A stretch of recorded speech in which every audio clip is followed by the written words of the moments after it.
China's Grand Military Parade showed us lots of military equipment. Interesting question is, which bits of those equipment would worry the Americans and some of the other allies? There was the DF-61, which is an intercontinental ballistic missile. They've got lots of those, but this was the newest one, and of course it can reach Europe, it can reach the United States. There was famously the directed energy weapon, the OW5A10, which is actually a laser gun.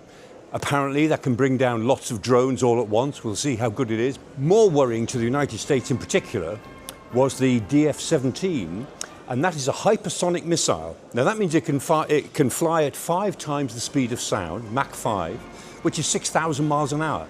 That makes it very difficult to defend against, and even more, the DF-17 was shown to us in a maritime version. So there's a version that can go to sea, and that really is a threat to any big American battleships or aircraft carriers or anything. Of the more exotic sort, we saw the AJX-002, which is the submarine drone, and that's a sort of cross between a submarine and a torpedo. And it can do the job of both. It can act as a submarine, doing everything that submarines do without anyone on board, or it can just be a massive torpedo and detonate itself with a massive warhead against pretty well anything. And then there's the GJ-11, the Sharp Sword, and that's an aircraft, a drone aircraft without a pilot that can fly alongside an aircraft that's got a pilot in it. So one pilot could control 4 or 5 wingmen who were with that pilot and simply acting as their own independent air group.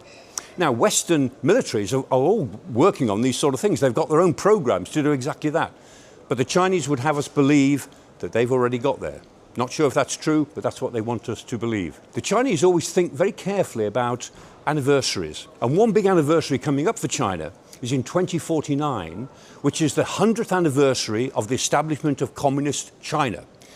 And they aim that by 2049, China will be the predominant world power. But there's another anniversary as well, the 100th anniversary of the foundation of the Chinese Armed Forces. And they aimed that by that anniversary, they would produce armed forces which can take on anyone in the world. When does that one come up? 2027.